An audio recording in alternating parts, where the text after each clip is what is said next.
खबर जालोर से जो एक बार फिर से पुलिस की कार्यशैली पर सवाल खड़े कर रही है। जालोर में 13 साल के आदित्य की हत्या के मामले में जोधपुर से एसएसएल की टीम पहुंची है। अपडेट आपको बता दें, जहां आदित्य का शव मिला, इसका अपहरण हुआ, लेकिन अपहरण की गुत्थी अभी तक नहीं सुलझ पाई। इधर जोधपुर से एफएसएल की टीम पहुंची है। जालोर में आदित्य का पोस्टमार्टम कराया जा रहा है। 5 मई को आदित्य को अगवा किया गया था और 12 मई को आदित्य की हत्या कर दी गई। आदित्य का शव जरूर मिल गया, लेकिन आदित्य के कातिल कौन हैं, इन तक अभी तक पुलिस की पहुंच नहीं। सबसे बड़ा सवाल ये कि आखिर पुलिस कर क्या रही है। यहां तक कि भरोसा दिलाती है, आश्वासन देती है पुलिस की किसी भी तरह से कातिलों को बख्शा नहीं जाएगा, लेकिन कातिल कौन है अभी तक ये भी मालूम नहीं। कब पकड़े जाएंगे आदित्य के कातिल, ये सवाल बार बार पूछा जाएगा, क्योंकि जालोर में 13 साल के इस मासूम की तस्वीर देखिए। इस मासूम ने किसी का क्या बिगाड़ा होगा, लेकिन इसको अगवा किया गया और उसके बाद कल इसका शव पड़ा मिला। जालोर में 13 साल के आदित्य की हत्या के मामले में फिलहाल जो अपडेट आपको बता दें कि एफएसएल की टीम पहुंची है, पोस्टमार्टम कराया जा रहा है। 5 मई को आदित्य को अगवा किया गया था, लेकिन 12 मई को इसकी हत्या कर दी गई। साचौर के हाडेटा गांव से अगवा किए गए 13 साल के आदित्य की हत्या कर दी गई और गांव से महज 3 किलोमीटर की दूरी पर इस बच्चे का शव मिला।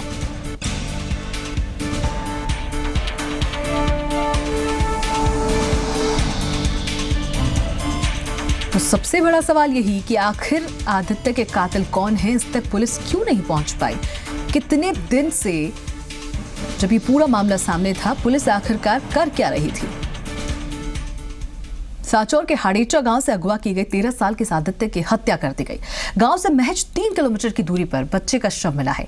7 दिन पहले अगवा किए गए बच्चे को बचाने में पुलिस नाकाम रही, जिससे पुलिस की कार्यप्रणाली पर सवाल खड़े हो रहे हैं, क्योंकि आदित्य का शव तो मिल चुका है, लेकिन अभी अपहरण की गुत्थी सुलझी नहीं है। साचौर के हाडेचा गांव से अगवा किया गया 13 साल का बच्चा आदित्य मिल गया, लेकिन जिंदा नहीं बल्कि उसका शव मिला। आदित्य का शव गांव से महज 3 किलोमीटर दूर पानी की खाई में मिला। दरअसल 7 दिन पहले आदित्य को अगवा किया गया था, जिसके बाद साचौर विधायक सुखराम बिश्नोई ने प्रशासन पर सवाल खड़े करते हुए भूख हड़ताल भी की थी, लेकिन पुलिस बच्चे को बचा नहीं सकी।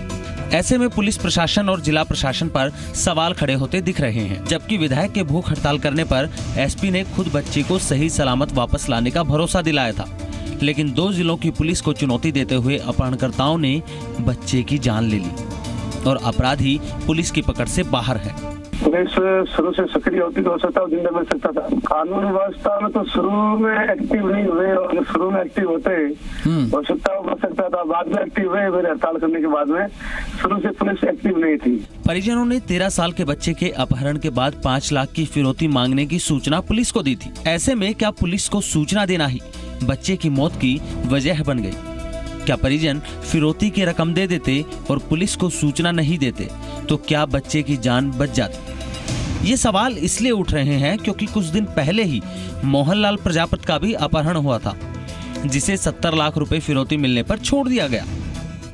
देखिए, सरकार का इकबाल खत्म हो रहा है। सरकार के आंख के नीचे जयपुर में हरियाणा की गैंग के बहुत बड़े लोग 10 लाख रुपए लेकर छूटने की कोशिश करते हैं। ये पुलिस के अधिकारी, कांस्टेबल भी पकड़े जाते हैं। पुलिस के अधिकारियों की, पुलिस के कर्मचारियों की अपराधियों से भारी साठगांठ चल रही है। सरकार फेल हो रही है।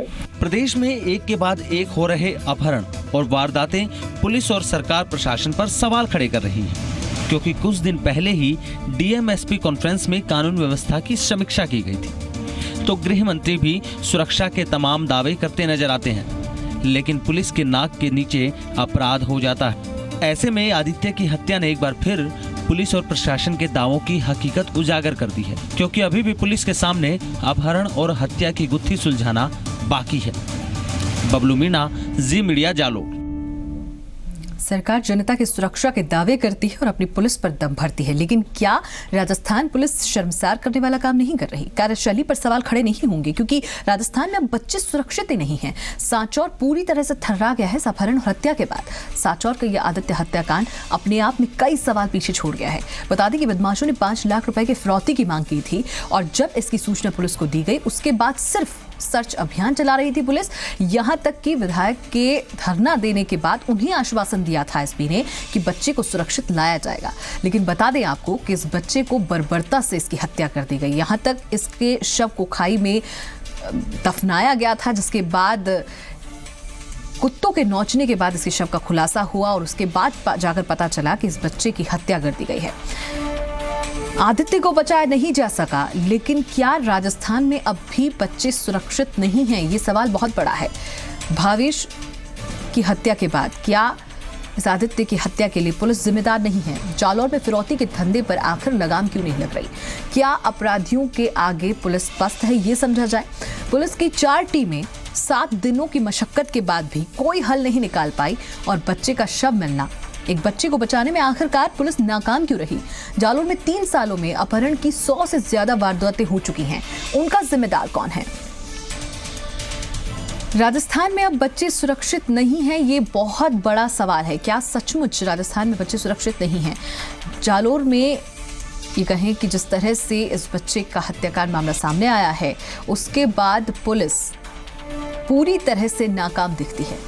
100 से ज्यादा वारदातें अभी तक अपहरण की हो चुकी है इन 3 सालों में, लेकिन उसकी जवाबदेही किसकी, ये कोई नहीं समझा पाया। 1 महीने में अपहरण की 3 वारदातें और तीनों वारदातों में पुलिस आखिरकार नाकाम क्यों रही?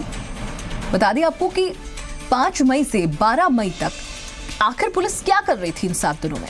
जब आश्वासन दिया जा रहा था, सर्च ऑपरेशन चल रहा था, सर्च ऑपरेशन किस तरह का, कौन सी ऐसी टीमें, और या ये मान लिया जाए कि अपराधी पुलिस से ज्यादा हौसला रखते हैं या पुलिस से ज्यादा स्ट्रांग है ताकि वो उनकी रणनीति को समझ नहीं पाए। राजस्थान की पुलिस आखिरकार इतनी नाकाम क्यों? बड़े से छोटे बदमाश यहां पर बेखौफ होकर घूमते हैं। कहीं रेनवाल पुलिस की तरह जालौर पुलिस भी अपराधियों से मिली हुई तो नहीं है? सांसद से लेकर विधायक तक की कोशिशें जालौर में फेल की हो जाती हैं। यहां तक कि जनप्रतिनिधि मान रहे हैं कि पुलिस अगर शुरू में एक्टिव होती तो शायद लगाम लग सकती थी, लेकिन अपहरण की इन वारदातों को हैंडल करने में जालौर पुलिस का तजुर्बा है या नहीं? कहीं जालौर में भी फिरौती के धंधे को किसी का संरक्षण तो हासिल नहीं? बहुत सारे सवाल है। आखिरकार पुलिस उसे ढूंढ क्यों नहीं पाई? 7 दिनों तक पुलिस करती क्या रही और जिसका नतीजा, या ये कहें कि जो फिरौती की मांग थी, अगर पुलिस को सूचित नहीं किया जाता और फिरौती दे दी जाती तो मोहन प्रजापत की तरह इसे भी छोड़ दिया जाता। लेकिन क्या पुलिस को बताना ही एक गलती थी, नाकामी थी घर वालों की?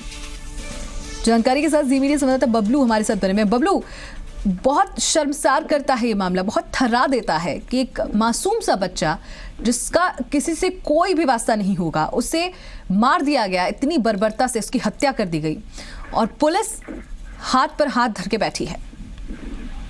बिल्कुल माधुरी, बताना चाहूंगा कि बच्चे की 5 मई की रात को अपहरण हुआ। जैसे ही अपहरण हुआ, पुलिस प्रशासन पूरा लगा हुआ था बच्चे को ढूंढने में, लेकिन पुलिस प्रशासन नाकाम रहा। और अब जब बच्चे का शव मिला है तो मोर्चरी में जिला कलेक्टर से लेकर एसपी से लेकर तमाम जो जिले के जो आला अधिकारी हैं वो यहाँ मौजूद हैं। जिले के जो प्रतिनिधि हैं, जो जनप्रतिनिधि हैं, वो जिला प्रमुख, यहाँ का जो लोकल सरपंच है सहित पूर्व विधायक, यहाँ तमाम वो लोग पहुंच रहे हैं जो जिन लोगों ने अगर ये मदद करते, अगर बच्चे को ढूंढने में इतना लजामा लगाते तो शायद बच्चे जीवित मिल सकता था। लेकिन अब तमाम सवाल जो खड़े हो रहे हैं वो यहाँ गांव में जो गांव के लोग हैं वो शोक में डूबे हुए हैं। और गांव में आपको बता दूं कि गांव में आज जो दोपहर का या सुबह का जो नाश्ता है वो भी नहीं बनाया है। भूखे जो छोटे छोटे बच्चे हैं वो भी भूखे हैं। ऐसे में अब हॉस्पिटल के चारों तरफ और एक बात बताइए, विधायक जी को भी आश्वासन दिया था एसपी ने, क्या उनके पास कोई जवाब है इस हत्या के बाद या इस खुलासे के बाद? माधुरी, बिल्कुल बताना चाहूंगा कि जालौर के एसपी साहब ने ये आश्वासन दिया था कि हम बच्चे को बचाने की पूरी कोशिश करेंगे और कोशिश उनकी कहीं न कहीं नाकाम रही। उसी को लेकर अब पुलिस अधिकारी मीडिया से बात नहीं करना चाहते, मीडिया के सामने नहीं आना चाहते, मीडिया से जो चीज है उनको बताना नहीं चाहते। पुलिस के हाथ में अभी भी आरोपी नहीं है। सबसे बड़ा सवाल ये है कि आरोपी कौन है। लेकिन हमें जो सूत्रों के हवाले से जो हमें जो खबर लग रही है वो ये है कि पुलिस को आरोपी इन्होंने पहचान कर लिया है कि फला सिंह आरोपी है, लेकिन खुलासा नहीं कर रहा। सबसे बड़ी बात तो ये। दूसरी बड़ी बात ये है कि जो आरोपी है वो इनका परिचित है, परिवार वालों का परिचित आरोपी बताया जा रहा है। सूत्रों के हवाले से खबर, पुष्टि तभी होगी खबर की। चलिए बबलू, शुक्रिया जानकारी पहुंचाने के लिए। तो आपको बता दें कि फिलहाल बच्चे का पोस्टमार्टम चल रहा है, लेकिन पुलिस पूरी तरह से मौन है क्योंकि उसके पास कोई जवाब नहीं, या मीडिया से भी वो किसी तरह की बात नहीं करना चाहती।